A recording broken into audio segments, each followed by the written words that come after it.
The small town of Willowbrook had never seen anything quite like the creepy carnival. It appeared one misty October morning, seemingly out of nowhere, on the outskirts of town in a field long abandoned. Rusted rides, rickety booths, and eerie music filled the air, drawing the curious and the adventurous.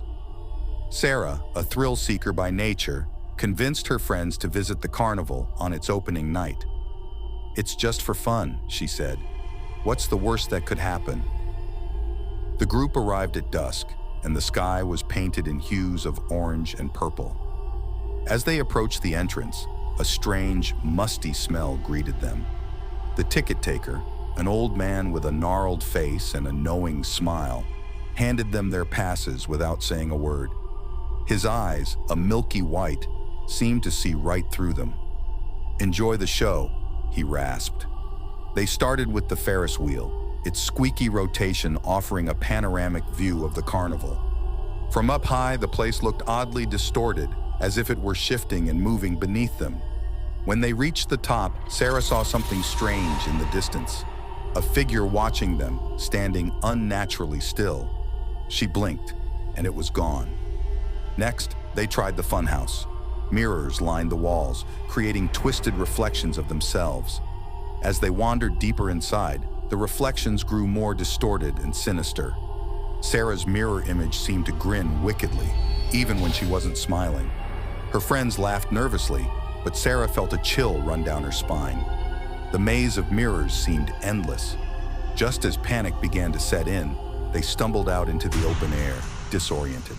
The carnival seemed busier now, but the faces in the crowd were unfamiliar, their expressions blank. They decided to try their luck at the ring toss. The carny running the booth was a tall, thin man with a wide-brimmed hat that cast shadows over his eyes. His smile was too wide, and his teeth were too sharp. "Win a prize," he said in a voice that slithered through the air. Sarah threw a ring, and it landed perfectly around a bottle. But instead of a prize, a thick fog rolled in, enveloping the group.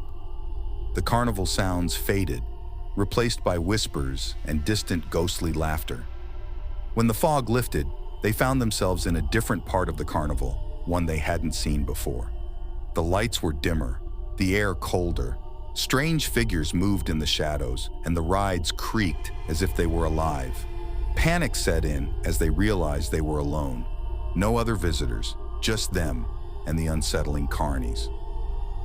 Desperate to leave, they headed back to the entrance, but the way was blocked by the old ticket taker. His eyes gleamed in the dim light, and his smile was gone. "Leaving so soon?" he asked, his voice echoing unnaturally. Sarah and her friends ran, but every path led them back to the heart of the carnival. They ended up in front of a tent marked Freak Show. Compelled by an unseen force, they entered. Inside, the air was thick with dread. The show began, but instead of performers, they saw themselves on stage, twisted and deformed. Their darkest fears became flesh. Screams filled the tent as they watched their doppelgangers writhe and contort. The audience was filled with shadowy figures, their faces obscured but their eyes glowing with malevolent joy. As the terror reached its peak, Sarah felt herself being pulled away, the world spinning into darkness. She awoke in her bed, drenched in sweat, the morning light filtering through her window. Her heart raced, and she quickly called her friends. They all had the same nightmare, vivid and horrifying. Determined to uncover the truth, they returned to the field where the carnival had appeared. But there was nothing, just an empty, overgrown lot. The creepy carnival had vanished as mysteriously as it had come. Yet, as they stood there, Sarah noticed something glinting in the grass. She bent down and picked up a small, rusted ticket. The words, "Admit 1," were barely visible, but the chill it sent down her spine was unmistakable. Sarah couldn't shake the feeling of unease. She started digging into the history of the field and discovered that it had once been the site of a traveling carnival in the early 1900s. According to old newspaper clippings, the carnival had been plagued by mysterious disappearances and accidents. It was rumored that the carnival's owner, a man named Elias Grimes, had dabbled in dark magic and made a pact with sinister forces to ensure the success of his carnival. The final article Sarah found detailed the night the carnival disappeared. A storm had rolled in, and the carnival was engulfed in fog. When it cleared, the carnival was gone, leaving behind only empty tents and broken rides. Locals whispered that the carnival had been cursed, doomed to roam the earth and trap unsuspecting souls. Sarah shared her findings with her friends, and they agreed to investigate further. They returned to the field at dusk, hoping to find clues. As the sun set, a thick fog rolled in, and the eerie music began to play. The creepy carnival materialized before their eyes, just as it had the first time. Armed with flashlights and resolve, they entered the carnival, determined to break the curse.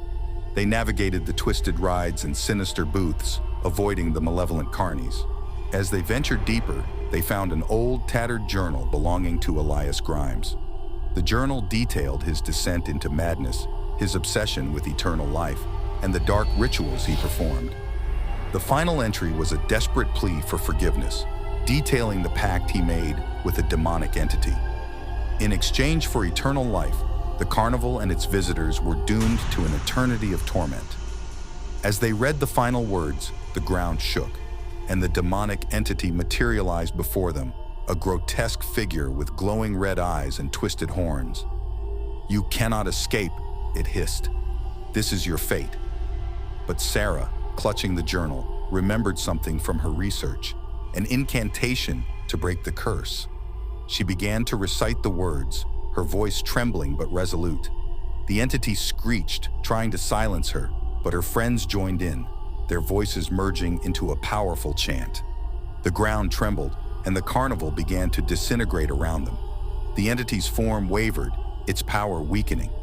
With one final, deafening roar, it was pulled into the abyss, and the carnival vanished in a blinding flash of light. Sarah and her friends found themselves back in the empty field, the morning sun rising. The cursed carnival was gone, and the air was clear and still. They looked at each other, shaken but relieved. The nightmare was finally over. Years passed, and the field remained empty, a silent testament to the creepy carnival. The friends went their separate ways, but they never forgot the horrors they had faced. Every October, as the fog rolled in, they would remember the night they broke the curse and the eerie echoes of the carnival that haunted their dreams.